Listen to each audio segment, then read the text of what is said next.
कुंभ क्यों बढ़ता है? हो गया महाकुंभ पर देख के। मैं तो चाहता हूँ कि जीवन भर ऐसे ही हो जाए, ऐसे ही रहे जीवन भर, यहाँ से जाने की इच्छा ही नहीं होती। यहाँ जो स्नान कर लेता वो जन्म बातों से बंधन हो जाता, मुक्त हो जाता। तो विश्व का सबसे बड़ा महाकुंभ प्रयागराज में चल रहा है और तमाम पूरे भारत भर से साधु संत यहाँ प्रयागराज में जो महाकुंभ चल रहा है उसमें पहुँच रहे हैं। राजस्थान में बात करें तो जयपुर से भी यहाँ पलारी महाराज जी और भी तमाम कई महाराज यहाँ पहुँचे हैं और आश्रम में बैठे हैं। हम बातचीत करने का प्रयास करते हैं किस प्रकार से इस महाकुंभ को देखते हैं। जय सिया राम महाराज। राम दयालु राम राम लाओ तो मेरे को दो ना, बापू के पास ले जाओ। महाराज जी क्या नाम है? मेरा नाम महंत राम प्रकाश दास है। मैं जयपुर रहता हूँ, रामगंज में। कुंभ क्यों बढ़ता है? हाँ, क्या कारण रहा जयपुर से आपको उत्तर प्रदेश के इस प्रयागराज नगरी में आना पड़ा? कुंभ में स्नान करने के लिए।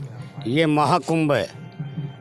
एक अर्ध कुंभ होता है, एक पूर्ण कुंभ होता है, और ये जो है ना ये महाकुंभ है। ये 12 सालों के बाद में, यानी 144 सालों के बाद में, 12 कुंभों के बाद में ये महाकुंभ आया है इस बार। तो इस बार विशेष ये दिव्य कुंभ है, इसमें स्नान करने का बड़ा महत्व है। और यहाँ प्रयागराज में सबसे पहले जो कुंभ स्टार्ट किया वो राजा हर्षवर्धन थे। उन्होंने सबसे प्रथम यानी कुंभ का प्रारंभ किया। आपका क्या कार्यक्रम रहेगा, किस तरीके से आप भी क्या अन्य क्षेत्र चल रहा है। शाय में, कुंभ के शाय में स्नान करने सब संत लोग जाएंगे और संतों के दर्शन कर रहे हैं। आदित्य संतों के जो कभी 12 साल में कहीं दर्शन ही नहीं देते हो, यहाँ कुंभ में आके दर्शन देते हो, ऐसे संतों के दर्शन कर रहे हैं। प्रणाम महाराज जी। हाँ जी, क्या नाम है साहब? महामंडलेश्वर अर्जुन दास स्वामी, दादू द्वारा बगड़, झुंझुनू, राजस्थान। क्या देखा आपने, आप कब से यहाँ हैं और किस तरीके से व्यवस्थाएं चल रही है? व्यवस्थाएं बहुत बढ़िया चल रही है। संपूर्ण भारतवर्ष से संत महंत, महामंडलेश्वर आचार्य, भक्त, श्रद्धालु जन आए हुए हैं और सनातन धर्म का प्रचार प्रसार हो रहा है। मैं तो पूरे भारतवर्ष से आह्वान करता हूँ सभी सनातनियों को कि यहाँ आए, कुंभ में हिस्सा लें और त्रिवेणी संगम पे स्नान करें, पुण्य का लाभ उठाएं। क्योंकि माँ त्रिवेणी के स्नान से संपूर्ण पापों का नाश होता है, इसलिए हमारी हिंदू संस्कृति को जोड़ती है। ये एक अद्भुत मेला पूरे विश्व का, इसमें लगभग 40 करोड़ लोग आएंगे। मकर संक्रांति का शाही स्नान है जिसको अमृत स्नान नाम दिया गया है, उसके पश्चात मौनी अमावस्या आएगी और बसंत पंचमी और समापन महाशिवरात्रि को है। इसलिए यह हमारी अनूठी भारतीय संस्कृति का समागम है। और यहाँ दादू छावनी के नाम से सेक्टर 18 में अनवरत यहाँ पे भंडारा चल रहा है, जिसमें सभी श्रद्धालु जनों को निःशुल्क रहने की और भंडारे की व्यवस्था की गई है, जिसमें सुबह शाम नाश्ता दिया जाता है और संतों की सेवा की जाती है। महाराज जी, खास क्या है, मैं भी राजस्थान जयपुर से ही आता हूँ और तमाम लोगों से मैं बातचीत करने का कोशिश कर रहा हूँ कि प्रदेश के लोगों से जो बातचीत की जाए कि किस प्रकार से यहाँ का इस महाकुंभ को देखते हैं। संत संप्रदाय राजस्थान के तमाम संत किस प्रकार से देखते हैं? राजस्थान के नहीं, अभी तो पूरे भारतवर्ष का संत एक ही है और पूरा विश्व देख रहा है इसको। विश्व का सबसे बड़ा मेला है और विशेष करके हम जो हमारी छावनी लगी है, बाबा प्रेमदास जी महाराज के शिष्य नरोत्तम दास जी महाराज मैन जी, उनके सानिध्य में, और दादर जो अपने जयपुर के पास में है, जयरामपुरा में दादर बावड़ी, वहाँ के महंत है भवानी दास जी महाराज, उनके सानिध्य में, और हमारे रामसेवक दास जी महाराज है चिड़ावा से, उनके सानिध्य में, और रामगंज में से पधारे राम प्रकाश दास जी, उनके सानिध्य में, सभी संतों के सानिध्य में बढ़िया भव्य उत्साह हो रहा है और हमारी दिव्य संस्कृति वे अद्भुत अनुभव हो रहा है। सब आनंद ले रहे हैं, संतों के दर्शन हो रहे हैं, सत्संग चल रहा है, भंडारा चल रहा है। राम राम महाराज जी। हाँ महाराज जी, हाँ बोलो दिया। आप क्या देखा, कब से आप यहाँ आए हैं, कहाँ से हैं? हम तो दयालु निमोचिया से बूढ़ा हो गया महाकुंभ पर देख के। मैं तो चाहता हूँ कि जीवन भर ऐसे ही हो जाए, ऐसे ही रहे जीवन भर, यहाँ से जाने की इच्छा ही नहीं होती। लोग आज जिस तरीके से अंधविश्वास करते हैं कि कुछ नहीं है महाकुंभ, लेकिन लोग करेंगे 40 से 50 करोड़ लोग यहाँ इस महाकुंभ में पूछेंगे, क्या खास बात? उससे कोई लेना देना नहीं है, लोग विश्वास नहीं करें, उसका कोई इलाज है? हमारे शास्त्र में लिखी है, रामचरितमानस में लिखी है, माघ मकर गति रवि जब होई, तीरथ पति आओ सब कोई, देव धनुज नर किन्नर श्रेणी, सादर मजही सदा त्रिवेणी। अब कोई माने ना माने, उससे क्या लेना, मेरे को माननी है, हमारे सनातन को माननी है। ये तो समाज में दुर्जन सज्जन होते रहते, इस पर क्या ध्यान देनी है? क्या स्नान से लोग करेंगे तमाम पाप धुल जाएंगे, और राजस्थान भर से भी काफ़ी लोग यहाँ पहुँच रहे हैं। प्रदेश की बात करते हैं तो साधु संत कहते हैं कि पूरे भारत से बड़ी संख्या में लोग पहुँचेंगे। ये तो दयालु राम जी की इच्छा, तो ये आदि अनादि तीर्थ है। यहाँ तो सब गंगा मैया, जमुना मैया, सरस्वती मैया गुप्त रूप से सब अपने यहाँ प्रकट होकर अपने अपने स्थान मोड़ के सब लौट गई है। यहाँ बड़े बड़े ऋषि महर्षि, यहाँ भारद्वाज ऋषि, सुतिसन ऋषि जो अमर कथा सुनाए, शिव जी पार्वती जी सब कुटिया में गए। यहीं कल्प वृक्ष है, आती है बेनी माधव, कल्प वृक्ष की वर्णन शास्त्रों में आती है। मेरे को उतना ध्यान है नहीं, ध्यान देनी पड़ेगी। हम तो राम राम संतों के दर्शन करके ही धन्य हो गया, हमको इस समय ज़्यादा पढ़ने की ज़रूरत नहीं है, राम राम पर विश्वास है।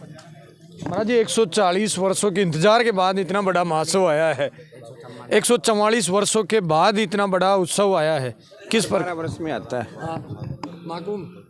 महाकुंभ प्रत्येक 12 वर्ष में आता है एक जगह पे, और 3-3 साल से उज्जैन, नासिक और हरिद्वार में आता है।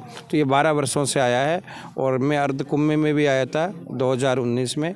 तो बराबर अनवर्त आदिकाल से चला आ रहा है, और भारतीय संस्कृति का समागम है। या सनातनियों को मैं आह्वान करता हूँ पूरे देश से कि वो आएँ, और जिसको श्रद्धा नहीं है वो अपने में मस्त रहें। हमें उनसे कोई मतलब नहीं है, हमें तो उन भक्तों से मतलब है जो यहाँ पे श्रद्धा रखते हैं और सनातन से प्रेम करते हैं। इसलिए हम जय सनातन की, जय भारत की, जय हमारे ऋषि मुनियों की, कि सब पधारें, आएँ और संतों के दर्शन करें, गंगा स्नान करें, पुण्य का लाभ उठाएँ। ये महाकुंभ सनातन को बचाने का महाकुंभ है। ये सनातन परंपरा है, बचाने का नहीं है। हमारे तो शास्त्र में वासुदेव कुटुंबकम लिखा हुआ, पूरा विश्व हमारा परिवार है, तो बचाना कहाँ से आ गया? आप ये बात कैसे बोल रहे हो कि बचाना? किसको बचाना है? हमें तो हमारी संस्कृति का प्रचार प्रसार करना है, और संतों का दर्शन से अनंत जन्मों जन्मों के कालांतरों के पाप नष्ट हो जाते हैं। इसलिए यहाँ तो गंगा स्नान करने से आत्मा पवित्र होती है, पाप कटते हैं जीवन के, और दिव्यता की अनुभूति होती है। इसलिए सभी को आना चाहिए संतों के दर्शन करने से, क्योंकि कंदराओं से नागा साधु आते हैं चल चल के, 12 वर्षों से उनके दर्शन होते हैं, बड़े दुर्लभ है। दुर्लभ दर्शन साधु के, दुर्लभ गुरु उपदेश, दुर्लभ करीबा कठिन है, दुर्लभ परस अलेख। कहते हैं बड़ा दुर्लभ है संतों के दर्शन पाना, उनका उपदेश पाना, और उनके बताए हुए मार्ग पे चलना ही बड़ा दुर्लभ है। इसलिए दुर्लभ संजोग है। कुंभ में सब एक जगह एकत्रित होते हैं। कल अमृत स्नान होगा, उस पर सब संतों के शाही स्नान की जो सवारी निकलेगी, उसमें जो श्रद्धालु जन है उनके दर्शन करेंगे और लाभ उठाएंगे। महाराज जी नागा साधु भी बड़ी संख्या में पूछ रहे हैं, उनको लेकर क्या कहेंगे? नागा साधु जो हैं वो वैसे तो यानी कि देश की एक तरह से यानी कि फोर्स है। क्या है? सनातन की फोर्स। सनातन धर्म की रक्षा के लिए ये जिस समय में बौद्धों का यानी कि ज़्यादा बाहुल्य हो गया था, तो उस समय में आदि गुरु शंकराचार्य ने अवतार लिया और सनातन की जो ध्वजा को है ना वापस यानी कि सनातन धर्म की ध्वजा को वापस ले आया। उसके बाद में ही शंकराचार्य जी के 4 शिष्य हुए, तोटकाचार्य, सुरेशाचार्य, पद्मनाभाचार्य, हस्तमलकाचार्य। इन चारों शिष्यों ने 10 शिष्य बनाए। आरण्य, वन, आश्रम, तीर्थ, गिरिसागर पर्वत, पूरी भारतीय सरस्वती, जो 10 नाम से इन 10 ने 52 बनाए। उन 52 जो शिष्यों में से है ना, जो नागा जो हैं, नागा बने हैं, वो फोर्स का काम करते हैं सनातन की रक्षा के लिए। स्नान का कितना महत्व है? सनातन महत्व अभी महाराज ने स्नान यहाँ नदी में डुबकी लगाने का कितना महत्व है? महत्व तो यहाँ गंगा, जमुना, सरस्वती तीनों ही हैं, और गंगा, जमुना, सरस्वती अपने शरीर के अंदर भी है। ईड़ा, पिंगला, सुषमना जो है ना, ये भी गंगा, जमुना, सरस्वती है। यहाँ भी स्नान, यहाँ जो स्नान कर लेता वो जन्म बातों से बंधन हो जाता, मुक्त हो जाता। तो वो त्रिवेणी ये भी है, यहाँ भी स्नान करने से वैसा ही होता है कि आपके सारे पाप खत्म हो जाएंगे और आपका यानी कि परमात्मा में भाव जमेगा। ये देखिए बड़ी संख्या में साधु संप्रदाय और तमाम यहाँ नागा साधु तमाम पहुँच रहे हैं। ये कोई जयपुर से, राजस्थान भर से यहाँ पहुँचे हैं, उनकी कुटिया है, उनमें हमने दिखाने का प्रयास करा। वैसे बात करें तो आज इस महाकुंभ की शुरुआत है, 13 जनवरी 2025 है। 13 जनवरी को आज गंगा और यमुना और सरस्वती नदियों का जो संगम है वहाँ पूरी तरीके से पूरे भारत भर के लोग आकर डुबकी लगाएंगे और साधु संप्रदाय अपना जो मोर्चा है, अपनी जो कार्यविधि है वो यहाँ बना रहे हैं लगातार। और बड़ी संख्या में राजस्थान भर से, क्योंकि राजस्थान की इसलिए चर्चा कर रहा हूँ कि राजस्थान से आते हैं और राजस्थान से तो तमाम साधु संत यहाँ पहुँच ही रहे हैं। जिस तरीके से मान्यताएं बताई, जिस तरीके से इस मेले की, इस महाकुंभ की विशेषताओं को लेकर कहते हैं कि बड़ा प्रभाव है। और निश्चित रूप से अगर जीवन के तमाम दुख और दर्द और पापों को अगर धोना है तो एक बार इस अमृत स्नान आप करिए और तमाम निश्चित रूप से आपको बहुत बड़ा लाभ मिलेगा और आपके तमाम जो पाप है वो धुल जाएंगे। आप देखते रहिए तेज मीडिया ग्रुप और मैं हूँ तेजपाल।